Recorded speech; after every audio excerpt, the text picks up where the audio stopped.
44টা renewable energy প্রজেক্টের জন্য advertise করতে। লোকে বলে যে জায়গার অভাব, এটা একদম সম্পূর্ণ ভুল তথ্য।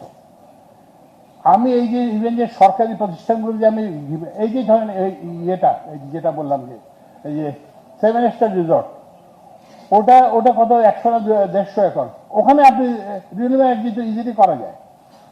সরকারের অসংখ্য জায়গা আছে এই যে রেলের পাশে, সব জায়গায় ইয়ে করা যায়। তো ওই জন্য আপনারা কিন্তু এই জন্য যে double million offer Walton fridge কিনে পেতে পারেন 20 লক্ষ টাকা, রয়েছে কোটি কোটি টাকার নিশ্চিত উপহার। কিন্তু আমরা বড়ভাবে যেতে হবে, কারণ আপনি যতই বলেন আমি গ্যাসের উপর নির্ভর করবো ইয়ে করবো, এগুলো কিন্তু আমাদের কাজে আসবে না। তো ওই জন্য রিনিউয়েবল এনার্জির জন্য আমাদের বড়ভাবে যেতে হবে সব জায়গাতে।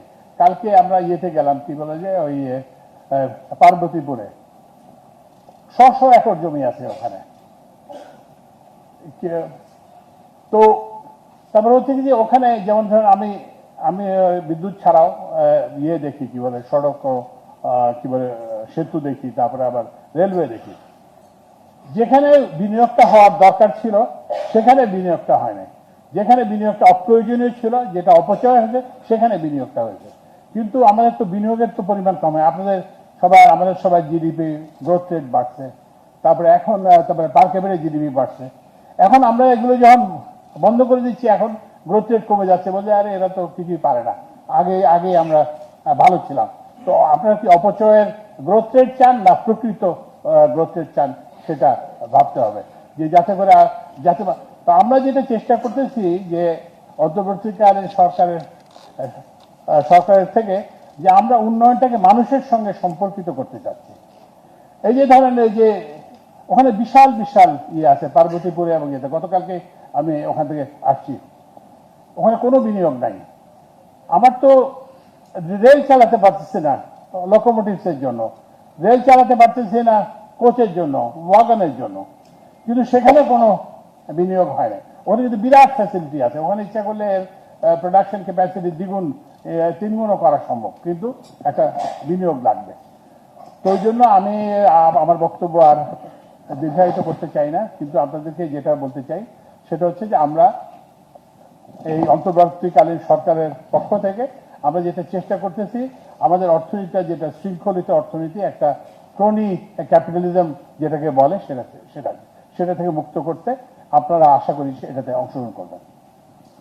আরেকটা জিনিস আমি বলি, আপনারা দেখতেছেন গ্লোবালি যে ক্রনি ক্যাপিটালিজম, ওই যে আপনার অমুকের পরিচয়ে ব্যবসা, এইসব ব্যবসা কিন্তু খুব দীর্ঘস্থায়ী হয় না। আপনারা জানেন আদানির ইউএস কোর্টে ইন্ডাইটেড হয়েছে। আমাদের এখানেও যারা সরকারের সঙ্গে সম্পর্কের ভিত্তিতে ব্যবসা তুলে, এটা কিন্তু ব্যবসার কোনো ভিত্তি হতে পারে না। আমি সরকারি কর্মকর্তাদের বলি যে এই যে সরকারের সঙ্গে সখ্যতার ভিত্তিতে কিন্তু তোমার ভবিষ্যৎ হবে না, তোমার ভবিষ্যৎ হবে তুমি কি করতে জানো। সেভাবে ব্যবসার ক্ষেত্রে একই কথা। তো ওই জন্য আপনারা ওই যে সরকারের সখ্যতার ভিত্তিতে না করে প্রতিযোগিতামূলকভাবে ব্যবসা করেন। আরেকটা জিনিস, এই যে কয়লার কথা বলা হয়েছে, কয়লার সমস্যাটা কি জানেন? এই কোম্পানিকে দিলে ওই কোম্পানি যে আদালতে মামলা করে, বুঝছেন? তো এখন এখানে তো সবার জন্য ব্যবসা করার সুযোগ আছে। তো এখানে কেন আপনারা ইয়ে করবেন, এইটা ওকে একজনকে দিয়ে দেন, আরেকটা আপনি করেন, এখানে সবার জন্য জায়গা আছে।